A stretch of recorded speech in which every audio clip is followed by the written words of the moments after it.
I need to get this out because I've been waiting 3 years for this exact moment, and honestly, it's playing out even better than I imagined. So, I'm 28, and I've spent the last 6 years building up my savings working in logistics management. Nothing fancy, but I'm good with numbers and I don't spend money on stupid things. I've been living in a rental with two roommates, driving a 2008 sedan, packing lunches, the whole responsible adult thing. By last month, I had about $40,000 saved up because I actually had a plan for my life, which is apparently something my parents, Barney and Pauline, could never wrap their heads around. Let me back up and explain why this matters. My parents have always treated me like I'm some kind of idiot. Growing up, it was constant comments about how I wasn't smart enough for college, how I'd probably end up working at a warehouse forever, how my older cousin Anna was so much more successful. When I got promoted to logistics coordinator at 24, they acted like it was some kind of fluke. When I got promoted again to senior coordinator, they literally asked if I was sleeping with someone to get ahead. I'm their only kid, and I've never been good enough for them. 3 years ago, they called me up asking for help refinancing their house. Their credit was in the toilet because Pauline kept opening store cards and maxing them out, and Barney had some late payments on a car loan. They needed someone to co-sign, and they promised it was just to get better rates, that they were totally capable of making payments. I was 25 and stupid enough to think that helping them would finally make them see me differently. Signed the paperwork. Felt good about being the bigger person. Thought maybe this would change things. It didn't change anything. They still made comments about how I was wasting my potential, how I should be making more money by now, how disappointing it was that I wasn't married yet. Every family gathering turned into them comparing me to other people's kids who were doctors or lawyers or whatever. I stopped going to most family events about 2 years ago because I was tired of being their punching bag. But here's the thing that they didn't know. When I co-signed that mortgage, I actually read the paperwork. I know exactly what my legal position is regarding that property. And over the past 3 years, I've been keeping detailed records of every payment, every interaction, every dismissive comment. Not because I'm paranoid, because I knew they would eventually do something that would let me show them exactly who they've been underestimating. The savings account thing started 4 years ago when my grandmother died and left me $15,000. My parents convinced me to put it in a joint account with them as authorized users because they said it would be easier for estate planning and emergencies. They swore they'd never touch it unless I explicitly told them to. I added to that account over the years through my own deposits until it hit $40,000. I know it sounds stupid to leave that much money where they could access it, but I wanted them to have access. I wanted to see if they'd actually respect something for once in their lives, or if they'd prove exactly what kind of people they are. Yesterday afternoon, I'm at my desk eating a sandwich and my phone rings. It's my Aunt Bernadette, my mom's sister, and she's talking so fast I can barely understand her. She's saying that Pauline just called her bragging about how they finally got the money they deserved from me, how they'd been planning this for weeks, how they told the whole family that I donated $40,000 to help them retire early. She's saying this like it's some kind of wonderful, generous thing I did. I asked Bernadette what she was talking about, and she said Pauline told her they emptied my savings account this morning, that I'd agreed to it, that it was my way of paying them back for raising me. Bernadette said she was calling because something felt wrong about the whole thing, and she wanted to make sure I actually knew about it. I pulled up my banking app right there at my desk, and sure enough, the account was at $127. They'd transferred $39,873 out that morning at 9:47 a.m. while I was in a meeting. Before I could even process that, my phone started buzzing with texts. First one from Pauline saying, "We deserve that money after raising you. Consider it payback. Don't even think about asking for it back." Then Barney chimed in with, "You're too stupid to use it anyway. Be grateful we didn't take more." Lose my number, disappointment. I just sat there staring at these messages and I started laughing. Like actually laughing at my desk loud enough that my coworker asked if I was okay. Because this was exactly what I'd been waiting for. They finally showed everyone exactly who they are. They put it in writing, and they were so confident that I'd just take it that they didn't even try to hide what they'd done. 10 minutes later, my cousin Anna sent me a photo through Instagram. It's Barney and Pauline at a car dealership standing in front of a brand new SUV, one of those oversized luxury models that costs at least $60,000. The caption said, "Thanks for the car, kiddo," with a smiley face. Anna added her own message asking if I knew they were buying a car with money I gave them and saying she thought it was weird they'd spend that much. I screenshotted everything, the texts, the Instagram photo, my bank statement showing the unauthorized transfer. Then I called Bernadette back and told her exactly what happened. She was furious. She said she'd always known Pauline was selfish, but she never thought she'd actually steal from her own son. She said she was going to call Pauline right then and tell her what she thought about this. I told her to wait. I told her I had a plan and I needed her to just sit tight for a bit. She agreed, but said I needed to take legal action immediately. Here's what I did instead. I logged into the account that pays their mortgage and canceled the automatic payment that was scheduled for next week. See, when they refinanced 3 years ago, they set up automatic payments from my checking account because their account kept getting overdrawn and causing late fees. They promised they'd pay me back each month, and for the first year they actually did. Then they started forgetting, and I just kept paying it because I knew this day would come, and I wanted them to be completely dependent on me. Then I called their internet provider, their cell phone company, and their car insurance. All accounts that I'd taken over paying 2 years ago when they claimed they were having cash flow problems. I canceled every single one. The phone rep tried to tell me I'd have to pay cancellation fees, and I said that was fine. Charge my card. I want them shut off today. By 6 p.m., my phone started blowing up. First, Pauline called screaming about how their internet wasn't working and they couldn't figure out why. I didn't answer. Then Barney called yelling about how his phone wasn't sending messages. I didn't answer. Then Pauline again saying their car insurance company sent them a cancellation notice. I sent both of them to voicemail. Around 8 p.m., Bernadette called again and said Pauline had been trying to reach her because they were having all these service problems, and did Bernadette know anything about it? Bernadette said she played dumb. She also said that Pauline mentioned they'd just made a huge purchase and were celebrating, but didn't have enough cash to cover some upcoming bills because the car dealership financing fell through and they'd had to pay cash for the SUV. This morning, I woke up to 17 missed calls from both of them and a bunch of texts that went from angry to confused to slightly worried. The latest one from Barney said, "We need to talk about the mortgage payment. Call me back now." I didn't call back. Instead, I sent one text to both of them. Check your bank statements. Think about what you did. Think about what I'm capable of doing next. Pauline responded immediately asking what I meant and saying they had every right to that money. Barney sent a message saying I was being dramatic and that I owed them way more than $40,000 for everything they'd done for me over the years. I'm at work right now, and my phone keeps buzzing. Bernadette just texted saying Pauline called her crying because she's starting to realize something is very wrong. But she won't tell Bernadette what. Anna messaged asking if everything is okay because our parents seem stressed. The thing is, they have no idea what's coming. They think cutting off some services is the worst I can do. They don't know about the mortgage co-signing situation and what rights that gives me. They don't know that I've been documenting every payment I've made on their behalf for 3 years. They don't know that I've already contacted an attorney about the unauthorized withdrawal. They're about to find out that the disappointment they raised isn't nearly as stupid as they thought. Update 1. Okay, so the comments on my first post were absolutely wild, and I appreciate everyone who said I should go full scorched earth on them. Shout out to the person who said they probably thought I'd just roll over like I always have. You were 100% right, and I'll get to that in a minute. So Wednesday morning, I woke up to my phone literally vibrating off my nightstand. 43 missed calls between Pauline and Barney. The texts were escalating from angry to panicked, and I'm not gonna lie, I sat there in bed drinking my coffee and reading through them with the biggest smile on my face. Barney's messages started with more of that entitled garbage about how I owed them and how they'd sacrificed everything for me. Then, around 2 a.m., he apparently realized the mortgage payment didn't go through because he sent a string of messages asking if there was a problem with my account, if I forgot to transfer money, if I needed him to help me fix whatever banking error occurred.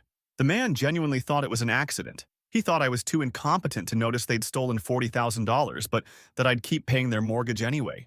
Pauline's messages were different. She kept saying I was being ungrateful and childish, that parents are entitled to their children's money because of everything they provide, that she'd talk to Bernadette and the whole family would see how selfish I was being. Then around 4 a.m., her tone changed and she started asking if we could talk like adults, saying maybe they'd moved too fast on the car purchase, asking if I was really going to let them lose their house over this. I didn't respond to any of it. I went to work, sat through my morning meeting about shipping routes, ate lunch at my desk like normal. My coworker asked if I was okay because apparently I kept smiling at random moments. I told him I was just in a good mood. Around 1 p.m., Bernadette called me. She said Pauline had shown up at her house that morning crying, saying that I'd cut off all their services and wasn't answering their calls. Pauline told her there must be some kind of misunderstanding, that they'd taken the money, but they had every right to it, that I was being vindictive and cruel for no reason. Bernadette said she asked Pauline point blank if she'd actually stolen from me, and Pauline got defensive, said it wasn't stealing because the account had both their names on it as authorized users, that legally they had access and I should have expected them to use it. Bernadette told her that authorized user doesn't mean owner, and that taking $40,000 without permission is absolutely theft. Pauline apparently started yelling about how I'd never respected them, how I'd always thought I was better than them, how this was probably my way of punishing them for not praising every little thing I did. She said they'd bought the SUV as an early retirement present to themselves, and they deserved it after working their whole lives. Here's where it gets interesting. Bernadette said she asked how they were planning to afford retirement if they just spent all their savings on a car. Pauline went quiet and then admitted the $40,000 was their retirement plan. They'd been counting on that money. They didn't have anything else saved up because they'd been living paycheck to paycheck for years. And they'd taken my money specifically because they knew they couldn't maintain their lifestyle on Social Security alone. So they planned this. This wasn't some impulsive decision. They'd been looking at my account balance for months, maybe years, waiting for it to hit a number that would be worth taking. They'd coordinated the timing so they could buy the SUV immediately before I could stop them. And they genuinely believed I'd be too stupid or too weak to do anything about it. Bernadette asked me what I was going to do, and I told her I'd already done it. I told her about canceling the services, about stopping the mortgage payment, about having documentation of everything. She got really quiet and then asked if I knew that I was on the mortgage as a co-signer. I said I absolutely knew. She asked if I understood what that meant for my own credit if they defaulted. I told her I'd considered that and decided it was worth it. She was quiet for a long time, and then she said Pauline had always been selfish, but she'd really outdone herself this time. She said she'd support whatever I decided to do, but I should be prepared for the rest of the family to take sides. She said Pauline was already calling relatives, telling them I was financially abusing my elderly parents by cutting off their utilities and stealing their house payment. I hung up and immediately opened the family group chat on WhatsApp that I'd been ignoring for 2 years. Sure enough, there were about 50 messages I'd missed. My uncle was asking what was going on. Anna was saying she'd heard conflicting stories. Some cousin I barely know was saying that children have an obligation to help their parents. Another relative was saying that family helps family, and I should be ashamed. Then Barney posted in the group chat saying I'd betrayed them, that I'd promised to help with the mortgage and was now backing out for no reason, that they'd always known I was selfish, but this was beyond comprehension. He said they'd raised me and fed me and clothed me for 18 years, and the least I could do was help them enjoy their retirement. I typed out one message: check with Aunt Bernadette about what actually happened. Then I posted screenshots of Pauline and Barney's texts from the day they took the money. The ones calling me stupid, telling me to lose their number, saying I should be grateful they didn't take more. The group chat absolutely exploded. People were arguing, asking questions, demanding explanations. Someone asked if they'd really taken $40,000 without asking. Pauline jumped in saying I'd offered it as a gift and was now trying to take it back. Barney said the account had their names on it, so they had every right to access it. Anna posted asking why they bought a luxury SUV, if they were worried about retirement income. My uncle asked why they thought they could just take money from their son's savings. The cousin who'd been defending them went silent. Pauline started typing in all caps about how ungrateful I was, how disrespectful, how I'd always been a disappointment, and this proved it. She said they'd sacrificed everything for me, and I repaid them by abandoning them when they needed help. She said the whole family would see what kind of person I really was. I muted the chat and went back to work. That evening, Barney called from someone else's phone. I picked up because I didn't recognize the number, and he immediately started yelling. He said I was destroying their lives over nothing, that $40,000 meant nothing to someone with my income, that I was being petty and vindictive. He said I'd always been jealous of them, always trying to prove I was smarter than them, and this was my way of finally feeling superior. I let him rant for about 3 minutes, and then I asked him one question. I asked him if he remembered signing the mortgage refinance papers 3 years ago. He said, of course he remembered. What did that have to do with anything? I asked him if he remembered who co-signed with him. He went quiet. I asked him if he knew what rights a co-signer has when the primary borrower defaults on payments. He started saying they weren't going to default, that they just needed a few days to sort things out, that I was overreacting. I told him the payment was due yesterday and it didn't go through. I told him they had exactly 30 days before the late payment hit both our credit reports. I told him that, as a co-signer, I had legal standing to take certain actions regarding the property. He said I wouldn't dare. He said that house was theirs, that they'd lived there for 20 years, that I had no right to threaten them. I said I wasn't threatening anything, just stating facts. He started yelling again about how I was an ungrateful piece of trash, how they should have known I'd turn on them eventually, how I'd always been a selfish person who only cared about myself. I hung up on him mid-sentence. My phone immediately started ringing again, but I ignored it. Then I got a WhatsApp message from Anna. asking if we could talk privately. She said she'd been reading the group chat and looking at the screenshots, and she was trying to understand what happened. She said our parents were telling everyone I'd promised them money and then changed my mind. But the texts I posted didn't match that story. I called her and explained the whole thing. The joint account they convinced me to set up, the authorized user access, the theft, the texts. She was quiet, and then she said she'd suspected something was wrong when she saw them at the dealership because they'd been complaining about money problems for months. She said she'd actually lent them $3,000 2 months ago that they never paid back. This was news to me. I asked her what the money was for, and she said Pauline told her they had unexpected medical bills. I asked if she had any proof of these medical bills, and she said no. Pauline just asked for help, and she'd given it because they're family. She said she was starting to realize they'd probably lied to her. Then Anna said something that made everything click into place. She said that about 6 months ago, Barney had called her asking about her salary, her savings, whether she owned her apartment or rented. She'd thought it was weird, but answered because she didn't want to seem secretive. She said now she was wondering if they were evaluating who in the family had money they could access. I told her about the services I'd canceled, about the mortgage situation, about my plans.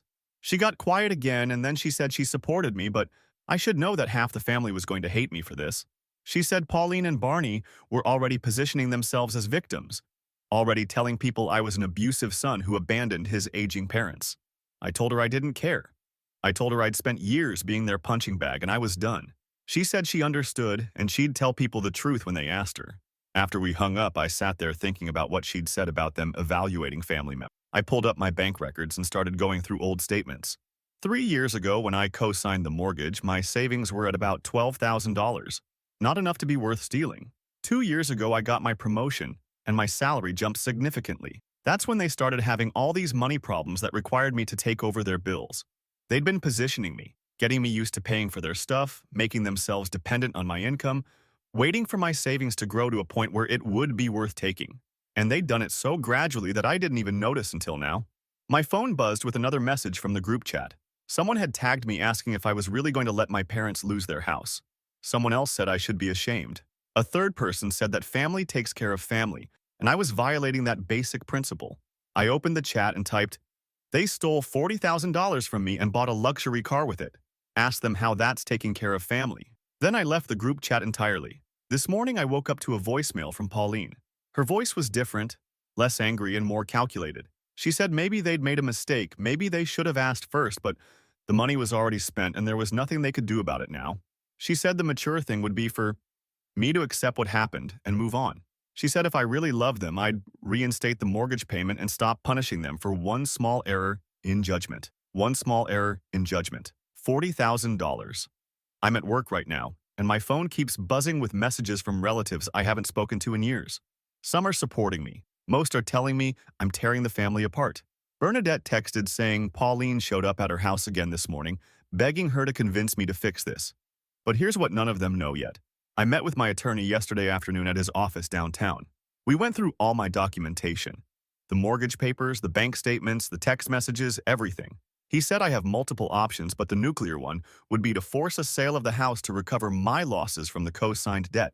He said it would take time and it wouldn't be pretty, but it's absolutely doable. I told him to start the paperwork. Pauline and Barney think cutting off some services and missing one mortgage payment is the worst that can happen. They think I'll eventually calm down and things will go back to normal. They have no idea what's coming. Update 2. All right, so I'm back. And holy hell has this situation spiraled in ways I didn't even anticipate. For everyone who commented saying my parents would double down instead of backing off, you were absolutely right, and I should have listened harder. First thing Monday morning, I got a call from the dealership where they bought the SUV. The finance manager wanted to confirm some information about the sale because apparently Pauline and Barney had been calling them non-stop trying to return the vehicle.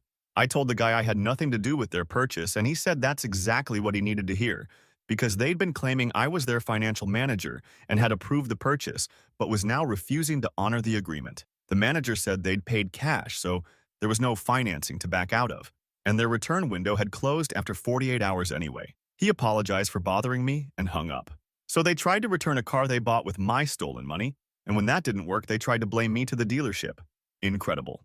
About an hour later, I got an Instagram DM from Anna saying I needed to check my parents' Facebook pages. I don't have Facebook anymore because I deleted it 2 years ago when I got tired of seeing Pauline's posts about how hard it is to have an ungrateful child. But Anna sent me screenshots.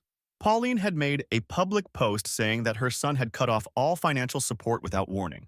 That elderly parents shouldn't have to beg their children for basic necessities like internet and phone service, that she was heartbroken over how cruel her own child had become. The post had about 60 comments from her friends saying how terrible I was, how kids these days have no respect, how she must have done something to deserve better. A bunch of people I didn't even know were calling me selfish and entitled. Pauline was responding to every single comment, thanking people for their support, and adding little details about how she'd sacrificed everything to raise me, and this was how I repaid her.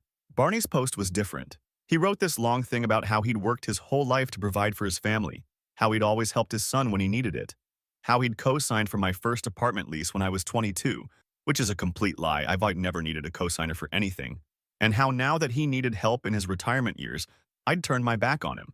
He said he didn't want to air family business publicly, but he felt people should know the truth about what was happening. Anna said multiple family members had shared both posts and were commenting about what a horrible son I was. She said my uncle was defending me in the comments, but was getting attacked by Pauline's friends. She said I should probably make a statement or people were going to believe their version. I told her I wasn't making any statements. I told her anyone who actually knows me knows the truth, and anyone who wants to believe their lies can go ahead. She said I was probably right, but it was hard watching people trash me when I was the victim here. Then Tuesday, things escalated in a completely new direction. I got home from work around 6 p.m. and found Barney sitting in his car in front of my apartment building. He got out when he saw me and started walking toward me saying we needed to talk like adults. I kept walking toward my building, and he followed me saying he wasn't leaving until we resolved this situation.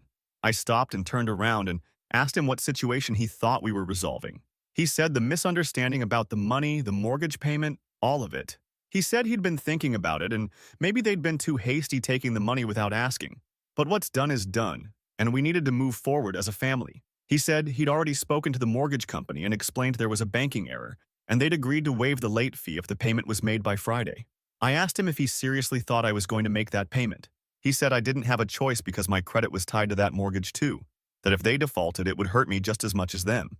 He said I was being irrational and letting my emotions cloud my judgment, that the smart move would be to reinstate everything, and then we could discuss repayment terms for the $40,000.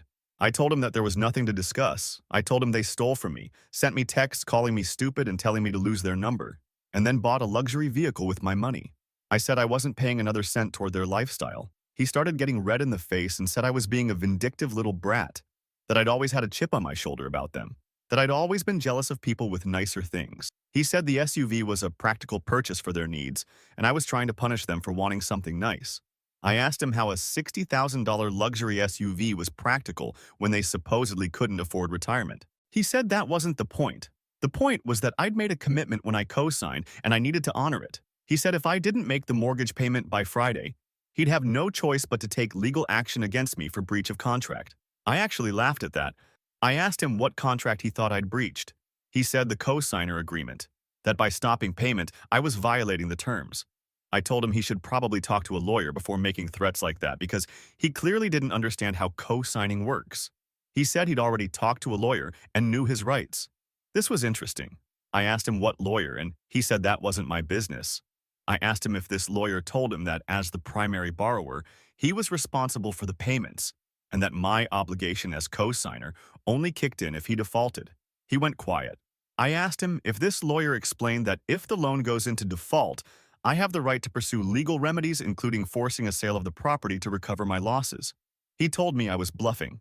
I pulled out my phone and showed him the email from my attorney outlining exactly what steps we were taking. He grabbed for my phone and I stepped back. He said I wouldn't dare try to take their house, that it was their home, that they'd lived there for 20 years and had every right to stay there. I said they should have thought about that before stealing from their co-signer. He started yelling that I was an ungrateful piece of garbage, that they'd given me life and I owed them everything, that the $40,000 was nothing compared to what they'd spent raising me. People were coming out of my apartment building to see what the noise was about. I told him to leave or I'd call the police. He said he wasn't afraid of empty threats. I called 911 right there in front of him. He got back in his car and drove away before they arrived, but I filed a report anyway about him showing up at my residence and harassing me. The officer said I should consider getting a restraining order if it continued. Wednesday morning, Bernadette called me. and said Pauline had shown up at her work. Her work. Pauline apparently walked into Bernadette's office at the medical clinic, where she's a receptionist, and started crying in the waiting room about how her own sister wasn't supporting her during the hardest time of her life. Bernadette said she had to take Pauline into a back room to avoid causing a scene in front of patients. Pauline told her the whole family was turning against her, that I was poisoning everyone's minds, that Bernadette was the only one who could fix this. She said if Bernadette would just talk to me and explain how hard this was on them, maybe I'd see reason. Bernadette told her she wasn't getting involved beyond what she'd already said. Pauline started crying harder and said that Bernadette had always been jealous of her, that this was Bernadette's chance to finally see her fail, and she was enjoying it. Bernadette said she told Pauline to leave immediately or she'd have security remove her. Pauline left, but not before telling everyone in the waiting room that her own sister had turned her back on her. Bernadette said she was humiliated and furious and wanted me to know that Pauline was completely out of control. Then Thursday, I got a text from a number I didn't recognize. It was my uncle, Bernadette's husband, and he said he'd heard about everything that was happening. He said he'd stayed out of it initially because he thought it was between me and my parents. But after what Pauline did at Bernadette's work, he felt he needed to reach out. He said he'd lent Barney $5,000 8 months ago for what Barney claimed were emergency home repairs. $5,000 that Anna didn't know about. That I didn't know about. That they'd apparently borrowed with no intention of paying back. My uncle said Barney had promised to pay him back in 3 months, but kept making excuses whenever he brought it up. He said after seeing everything unfold, he was starting to realize those home repairs probably never happened. He said he wanted to support me, but he also needed to know if he was ever getting his money back because he and Bernadette had been planning to use it for their own home renovation. I told him I honestly didn't know. I told him they'd spent the $40,000 on a car and clearly had no savings. I told him about the mortgage situation and how they were probably going to lose the house. He got really quiet, and then he said Pauline had always been irresponsible with money, but he never thought she'd steal from her own family multiple times over. Multiple times. Because that's what this was. They'd stolen from me, from Anna, from my uncle, and probably others we didn't even know about yet. They'd spent years manipulating everyone around them and taking whatever they could get. Thursday evening, I got a call from my landlord. He said Pauline had called him claiming to be my mother and saying I was having a mental health crisis. She told him I'd stopped taking my medication and was making irrational decisions that were putting myself and others at risk. She said he should check on me regularly and let her know if he noticed any concerning behavior. She gave him her phone number and asked him to call her if he had any concerns about my well-being. My landlord said he'd called me instead of her because the whole thing seemed off. He said he'd dealt with enough difficult tenant situations to recognize a manipulation attempt. He said he'd told Pauline he couldn't discuss tenant information with anyone and had hung up on her. He asked if I needed him to block her number from the building directory, and I said yes. So now they were trying to make me look mentally unstable. They were trying to turn my landlord into a spy who'd report my activities to them. They were trying to build a narrative where I was having some kind of breakdown and couldn't be trusted to make decisions. Friday morning, my attorney called and said he'd received a letter from an attorney representing Pauline and Barney. The letter stated that I had no legal right to stop making mortgage payments on their behalf, that doing so constituted elder financial abuse, and that they were prepared to file a civil suit against me for damages if I didn't immediately reinstate all services and resume payments. The letter also demanded I return the $40,000 they'd taken from my account, claiming I'd reported the transfer as fraudulent when it was actually authorized. My attorney said the letter was mostly nonsense, but it showed they were getting desperate. He said the elder abuse claim wouldn't hold up because I was under no legal obligation to pay their bills in the first place. He said their own lawyer was probably just doing what they asked without fully understanding the situation. He asked if I wanted to respond, and I said no. Let them file their suit if they wanted to. He said that would probably cost them money they didn't have. This morning I woke up to a text from Anna saying she'd had dinner with Pauline and Barney last night, and it was the most uncomfortable 3 hours of her life. They'd invited her over, saying they wanted to talk about family stuff, but then spent the entire time trying to convince her to talk me out of the legal action. They said I was being unreasonable, that families should handle their problems privately, that involving lawyers was only going to tear everyone apart. Anna said she'd tried to stay neutral, but they kept pushing until she finally told them they shouldn't have taken the money without asking. Barney apparently got angry and said the money situation was between them and me and Anna, had no right to judge them. Pauline started crying again and said everyone was against them, that their own family had abandoned them in their time of need. Then Anna said something that made my blood boil. She said toward the end of dinner, Pauline had asked her if she'd be willing to testify in court that I'd always had anger issues, that I'd always overreacted to small problems, that I had a history of vindictive behavior. Anna said she'd refused and they'd gotten upset with her. Barney said she was choosing sides and there would be consequences for that choice. They were trying to recruit family members to lie in court. They were trying to build a case that I was the problem, that I was unstable and vindictive and couldn't be trusted. They were trying to manipulate everyone around them into supporting a completely false narrative. I'm sitting here at my desk at work typing this, and I keep getting messages from different family members asking me to back off, to think about what I'm doing, to consider the consequences. Some are saying I'm being too harsh. Others are saying Pauline and Barney are elderly and don't deserve to lose everything. One cousin said maybe they made a mistake, but I'm making it worse by being stubborn. But here's the thing. They're not sorry. They're not apologizing. They're not trying to make it right. They're doubling down and trying to destroy my reputation so they don't have to face any consequences for what they did. My attorney said the court date for the preliminary hearing is in 3 weeks. He said I should prepare for them to get more aggressive as that date approaches. He said people who are backed into corners do desperate things. I'm ready for whatever comes next. They wanted to see what their disappointing son was capable of. They're about to find out. Final update. Okay, everyone. This is probably my last update because the situation has finally reached its conclusion. And honestly, I need to move on with my life. Thanks to everyone who's been following this disaster, and especially to the people who told me not to back down no matter how much pressure I got. You were right about literally everything. So the preliminary hearing was scheduled for last Wednesday morning at the county courthouse.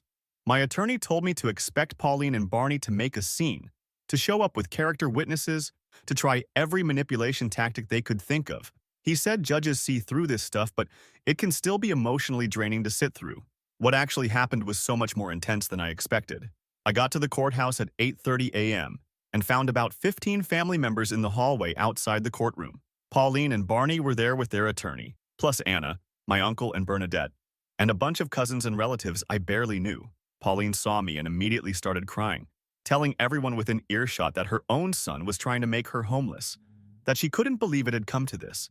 Barney walked up to me and said we could still stop this, that we could go to the cafeteria right now and work out a payment plan, that dragging this into court was only going to hurt both of us. I told him there was nothing to work out. He said I was being stubborn and prideful, that real men know when to compromise. My attorney stepped between us and told Barney to back off. We went into the courtroom and the judge called the case. My attorney presented the situation, the co-signed mortgage, the unauthorized withdrawal from my account, the text from Pauline and Barney, the timeline of events. He showed the judge copies of everything, including the screenshots of their texts calling me stupid and telling me they deserved the money. The judge asked their attorney to present their side. Their lawyer tried to argue that as authorized users on the account, they had legal access to the funds, that I'd given them that access voluntarily, that there was no theft involved. The judge asked if they'd informed me before taking the money. Their lawyer admitted they hadn't. The judge asked if I'd given verbal or written permission for the withdrawal. Their lawyer said no, but claimed there was an understanding between family members. The judge asked Barney directly if he'd asked me before taking $40,000. Barney said he shouldn't have had to ask because family helps family, and he'd spent 18 years raising me. The judge said that wasn't an answer to the question. Barney started getting worked up and said I owed them way more than $40,000 for everything they'd provided over the years, that children have an obligation to support their parents. The judge cut him off and said this wasn't a debate about familial obligations. It was about whether unauthorized access to someone's bank account constitutes theft. Pauline started crying again and said they'd made a mistake, but they didn't deserve to lose their home over it. The judge asked if they'd attempted to return the money. Their attorney said the funds had been spent on necessary purchases. My attorney pulled out the Instagram photo of them at the dealership standing in front of the luxury SUV. He showed it to the judge and explained they'd spent my stolen money on a $60,000 vehicle within hours of taking it. The judge looked at Pauline and Barney and asked if that was accurate. Barney said the SUV was a necessary purchase for their transportation needs. The judge asked what happened to their previous vehicle. Barney said it was a 2015 sedan that still ran fine but didn't have the features they wanted. The judge was not impressed. Then my attorney brought up the mortgage co-signing situation. He explained that I'd been making their mortgage payments for 3 years as a favor, that they'd failed to reimburse me for most of those payments, that after they stole from me, I'd stopped making payments on their behalf. He presented bank statements showing I'd paid over $30,000 toward their mortgage during that time period without reimbursement. Their attorney tried to argue that by co-signing, I'd accepted responsibility for the debt. My attorney said that was true, but it didn't obligate me to make payments on behalf of the primary borrowers, who were perfectly capable of paying themselves. The judge asked Pauline and Barney why they couldn't make their own mortgage payments. Pauline said they'd been depending on my help, and I'd suddenly withdrawn it without warning. The judge pointed out that the warning was them stealing $40,000 from me. Their attorney requested a continuance to prepare a better defense. The judge denied it and said he'd heard enough.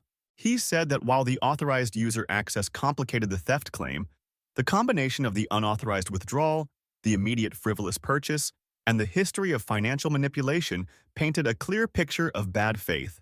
He said the civil suit they'd filed against me for elder abuse was without merit and was dismissed with prejudice. Then he turned to the mortgage situation. He said that as co-signer, I had the legal right to protect my financial interests, including pursuing remedies related to the property. He said given the circumstances of their taking my money and refusing to make their own payments, forcing a sale of the property to recover my losses was within my rights. He said if they wanted to keep their house, they needed to either pay me back the $40,000 plus the mortgage payments I'd covered, or they needed to refinance the mortgage without my name on it within 90 days. Barney started yelling that they couldn't refinance because their credit was terrible. The judge said that wasn't the court's problem. Pauline was sobbing and saying they had nowhere else to go.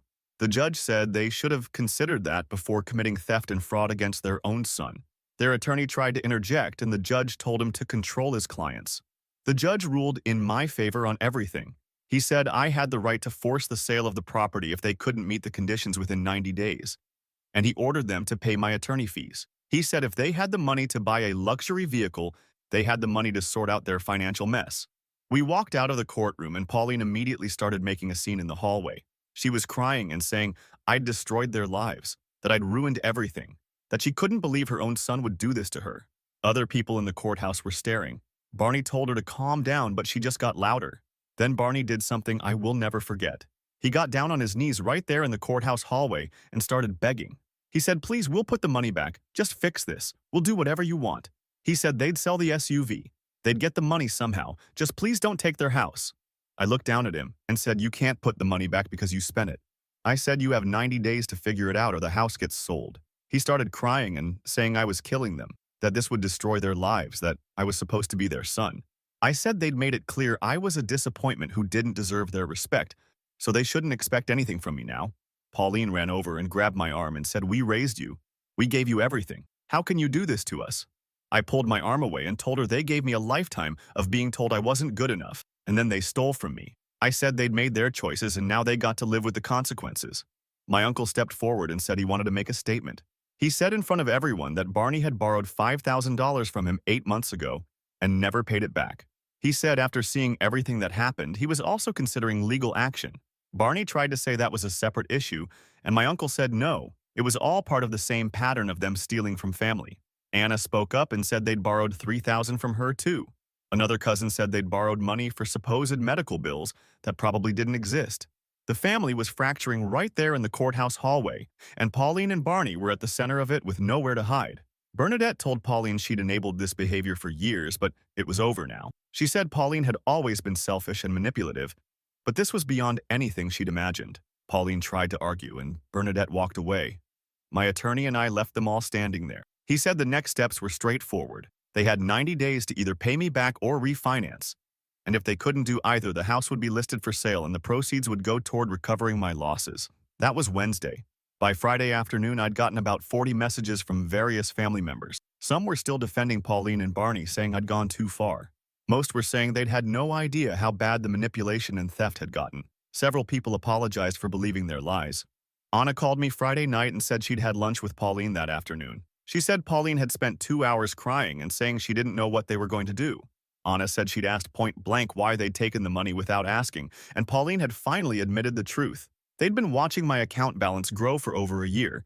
They'd been planning to take it once it hit a certain amount, and they genuinely believed I wouldn't have the spine to do anything about it. That's what it came down to.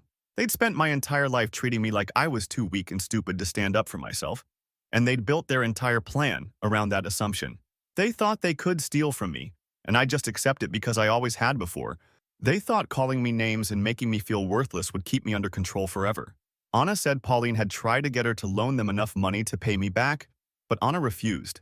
She said multiple family members had been approached for loans, And everyone was saying no because they'd all realized Pauline and Barney never paid anyone back. She said they were effectively cut off from the entire family financially. Over the weekend, I got a long text from Barney that was very different from his previous messages. No insults, no threats, just him trying to explain why they'd treated me the way they had all these years. He said when I was growing up, I'd always been quiet and compliant, never pushed back on anything, and somewhere along the way, they'd started seeing that as weakness instead of respect. He said they'd fallen into a pattern of putting me down because it was easy, and I never challenged them on it. He said when I started succeeding in my career, it bothered them because it meant I wasn't the failure they'd convinced themselves I was. He said seeing me do well made them feel worse about their own lives, so they'd doubled down on criticizing me to make themselves feel better. He said they'd been depending on my financial help for years and had somehow convinced themselves they were entitled to it, that my success should benefit them. He said taking the $40,000 had seemed justified in the moment because they'd spent so much on raising me, but he was starting to realize how twisted that logic was. He said they'd gambled on me being too passive to fight back, and they'd lost everything because of it. He said he wasn't asking for forgiveness, but he wanted me to understand that their treatment of me had never really been about me. It had been about their own failures and insecurities. I read that message and I didn't feel anything. No anger, no satisfaction, no sadness, just nothing. Maybe years ago that explanation would have meant something, but at this point it was just words. Understanding why they'd treated me like garbage didn't change anything. It didn't give me back the childhood where my own parents actually believed in me. It didn't undo decades of being told I wasn't good enough. I didn't respond to his message. This morning my attorney called and said their attorney had contacted him asking if we'd be willing to settle for a payment plan. Their attorney said they're trying to get a loan against Barney's pension to pay me back, but it's going to take time. My attorney asked what I wanted to do, and I told him no payment plan. I said 90 days or the house goes up for sale. Exactly like the judge ordered. The attorney said that was my right and he'd communicate that to their counsel. He said I should expect more desperate attempts to contact me as the deadline approaches, but I should ignore all of it and let him handle any communication. Right now, I'm sitting at my desk at work and my savings account has been frozen, pending the resolution of all this, but my attorney says once everything is settled, I'll get my $40,000 back, plus the mortgage payments I made, plus their attorney fees, plus my attorney fees. The total is going to be close to $80,000. If they can't come up with that in 90 days, the house sells, and I get my money. If they do somehow manage to pay me back, then they keep the house, but they're still broke and still cut off from the family. Either way, I win.